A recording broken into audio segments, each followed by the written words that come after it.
Good afternoon, folks. Thanks for joining me again. It's Dr. John Taylor Kent. You've tuned into Awakening Israel. We're going to talk about the war situation. The war is described in the Bible, in the book of Zechariah, and throughout the Bible. Why?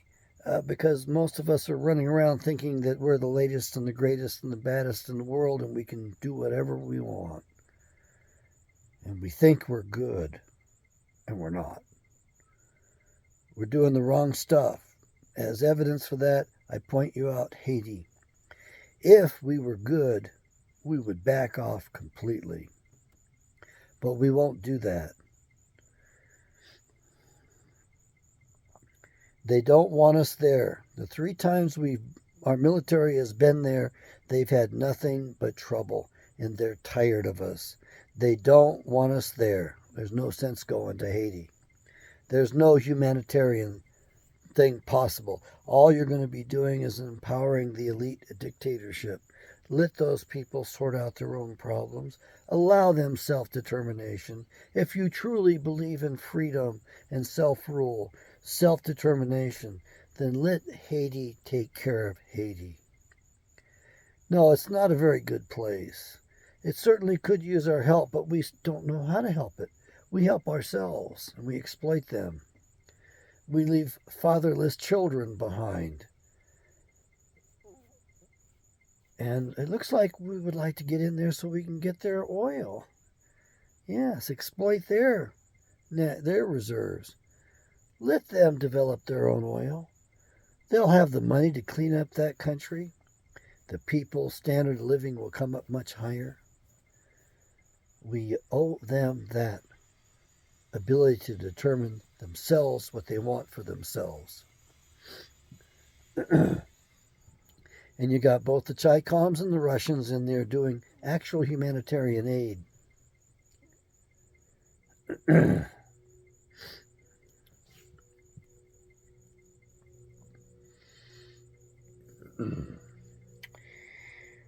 We have a war described in the book of Zechariah. There's a fellow named Rex.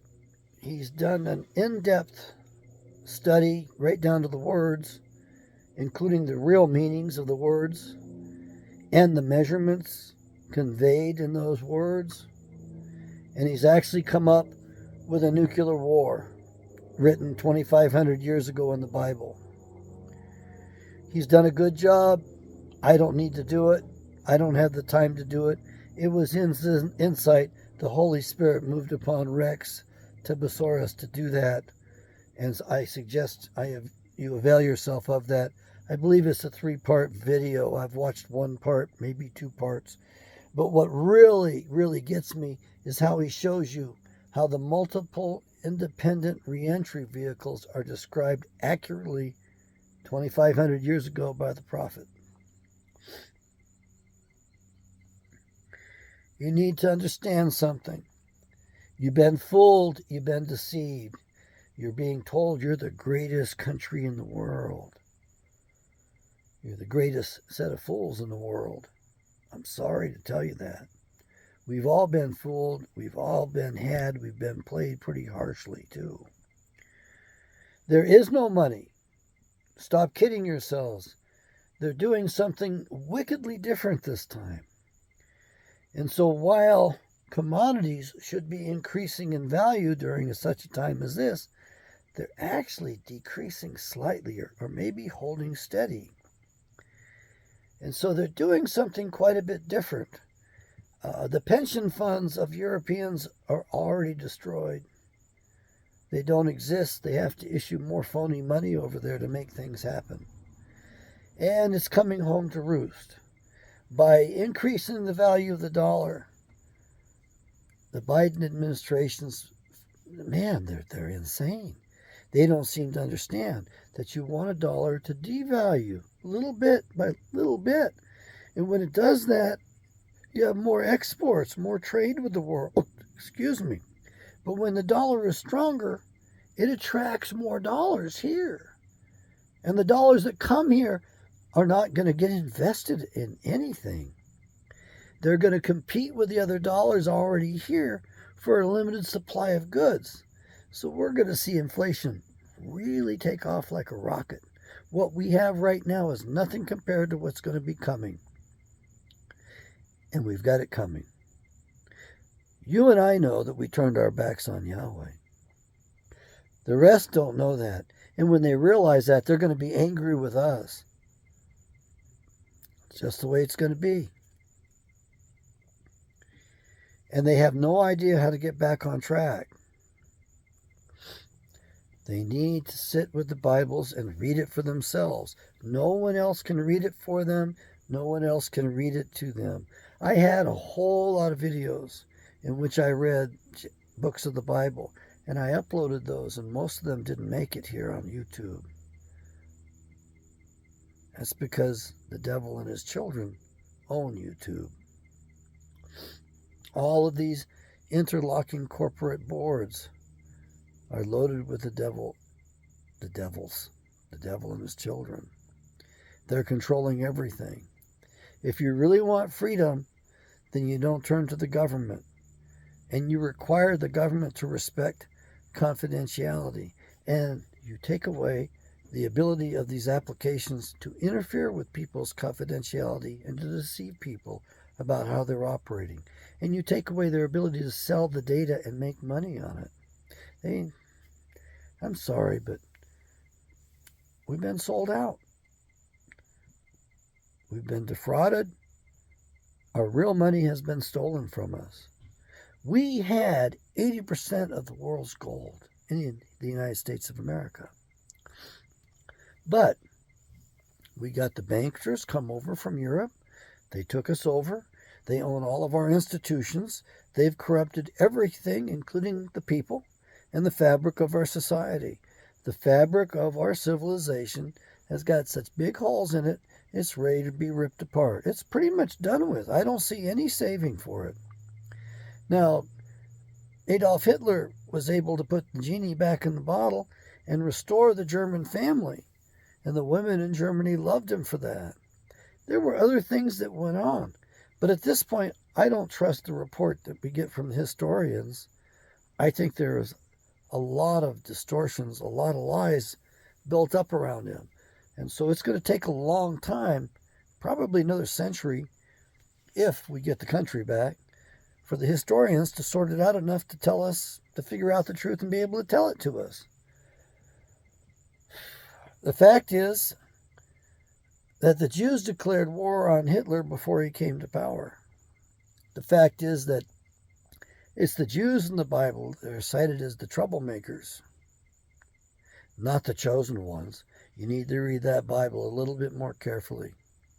You've got some bastardizations of the Bible, like the Scofield Reference Study Bible, in which in the margins they tell you that Moses was a Jew, Abraham was a Jew. They weren't. There was no such thing as a Jewish faith according to the Jewish Encyclopedia. There was no such thing as the Jewish faith until after the Babylonian captivity.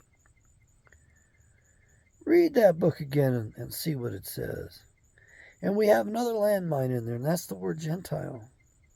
Now tell me, as my mother would use the word, the trite phrase, tell me, pray tell. Tell me, what is a Latin word doing in a Bible that was written in some Greek, some Hebrew, and mostly Aramaic?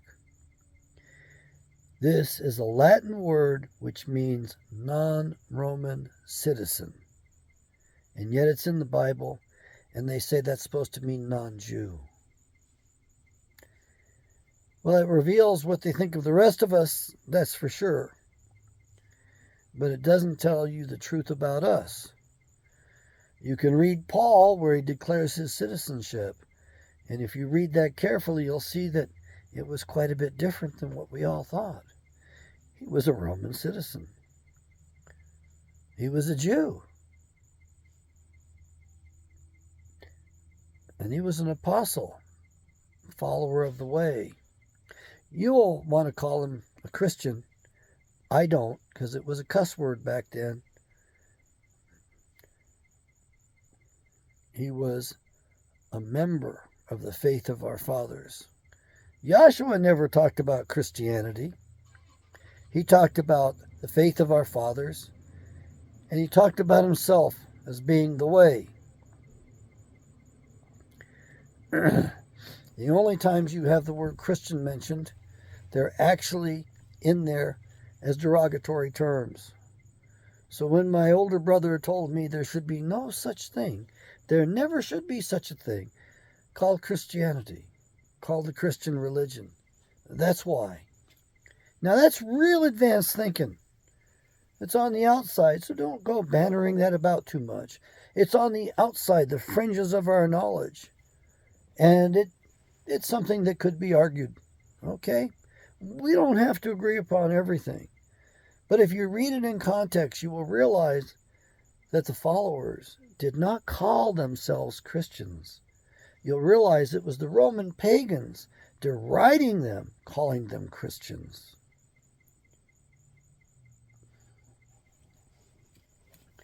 Yes, Yahshua the Messiah is referred to as the Christ once in the entire Bible. Again, it'll take a study, a word study. I'm not going to go into it. But I want you to be aware of the status of the war. Unexplained sudden deaths are increasing at a rapid rate, and they're going to continue to increase. We have been the victims of a giant fraud. The fraud was started by the money changers to cover up their fraud. In order to hide their massive theft and the fact that they've stolen all the money and the system is at the end of its lifespan, like any good fiat phony money system does, they had to come up with an excuse. So they gave you this excuse. And now, next year, they're going to be blaming all of these sudden deaths on climate change. And it was caused by what they call the finest medical treatment available.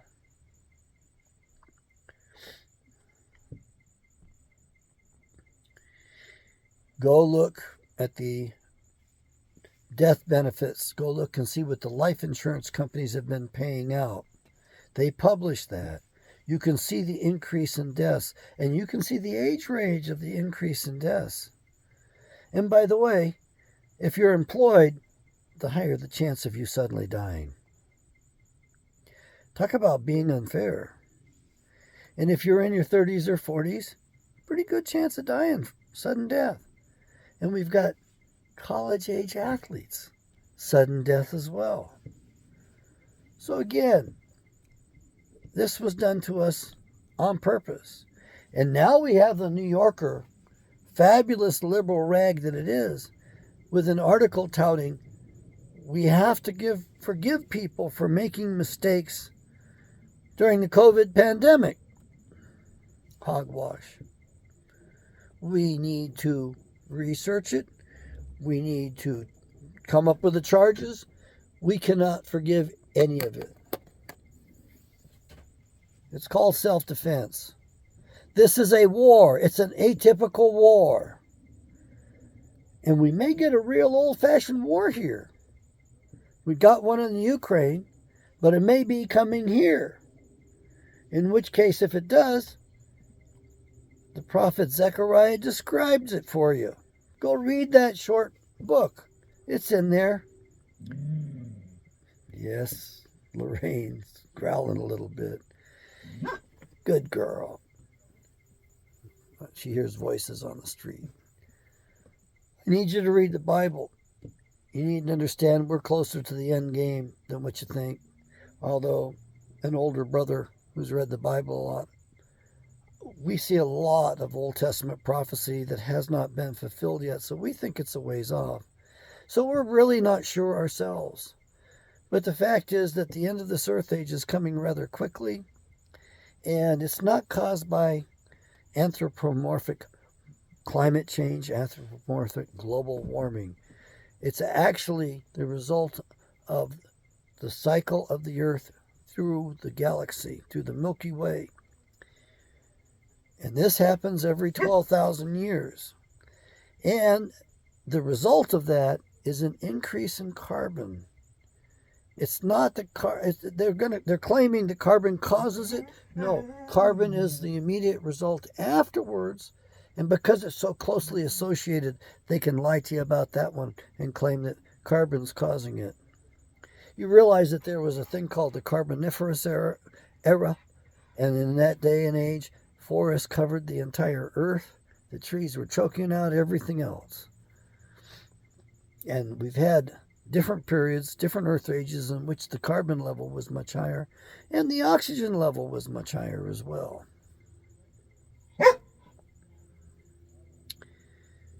Good girl, good watchdog. I know you're going to tell me you have to practice forgiveness, and you can't judge people. You're not supposed to judge people. Well, it says there in the real short book in the Bible that don't you realize, don't you know, you will judge angels? Well, folks, if you're going to be a judge, I suggest you read your Bibles and sharpen your wits about you and get the smartest mind you can get going so that you can give judgment, render proper judgment, because that's going to be your job. You're going to be judging angels, and they ain't going to be angels of the first estate. They're going to be fallen angels. And in case you're wondering, the word is 1/3 of the heavenly hosts was cast to the earth. 200 angels conspired on Mount Hermon to go into the daughters of men and take all of them for wives that they wanted.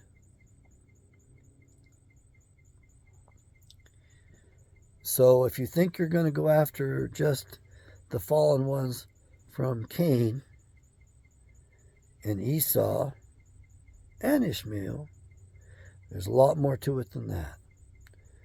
You need to be able to line yourself up, because you are not meant to rule without God. Israel means he who rules with God, not against God, not for God, but with God. You got to do it with the guidance of the Holy Spirit. That's what you've got to build up. It's how you're wired as well. Sociopaths aren't wired the same. They don't get the gut feeling. They don't get that feedback loop. We don't know that much about them. Psychologists disagree about that all over the place. We can't agree among ourselves as to what they are. I've sat with a few of them. I've met a few of them. I know some that are sociopaths. I know some that are sociopathic. And I'm going to tell you that it's increased in the United States of America. The rate of sociopathy has increased, and you're not going to like this, but the rate of sociopathy has increased primarily among females and also CEOs of corporations and politicians. It's a big club, and you and I aren't part of it. They've been poisoning us slowly over the years. Why do you think they fluoridate the water? It's to knock your IQ, your full-scale IQ, down by 11 points. It's been illegal to fluoridate the water in any European nation for more than 2 decades, but we still do it here. And then we have the Japanese and Chinese research that shows time after time 11-point drop on average in IQ. That's massive. And most of your mental illness is caused by soft metals, light doses, so that they don't get caught. They spike infant soy formula with manganese. They spike Cheerios with manganese. They spike different cereals with it. If you want to be healthy, I recommend you get away from any processed foods and cereals. Eat that minimally, if it ever at all. I think you need to go to wholesome eggs or sprouts that you grow yourself. But you need to get away from these processed foods in which they toss minute traces of soft metals, including aluminum, that accumulate in the basal ganglia in the brain, giving rise to autistic spectral disorders.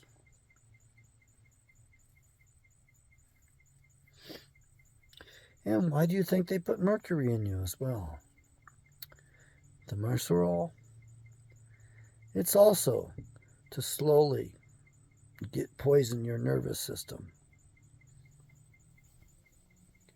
And a lot of these other chemicals that they put into the environment, into our clothing to make them fire retardant, into the upholstery. I mean, there's trade-offs in everything. But the real problem is that you're not informed about any of it. There are anywhere from 100,000 to 300,000 new chemical compounds that we've created in the last century that there's no testing for. None. And they do their best to give us cancer. They even did that. Well, I can't talk about that stuff, but one of those modern miracles of modern medicine contained the simian virus 40, SV40, which causes cancer. And our FDA, which I think means Federal Death Administration, not Food and Drug Administration, the FDA allowed them to keep giving those vaccines to us for 8 years. They allowed those tainted things to stay on the shelf. Okay, folks, that's all. I'm drifting off and I'm starting to slip up here, and I don't want to do that anymore. So that's the status on the war. It is the battle between good and evil, in which evil knows who the good people are, and they know who they are, and they use the Bible, they read the Bible, they know it better than you or I do, and they use it against us. Don't you think you better get yourself educated and be prepared to do a little bit of battle? I think so. Yahweh bless America.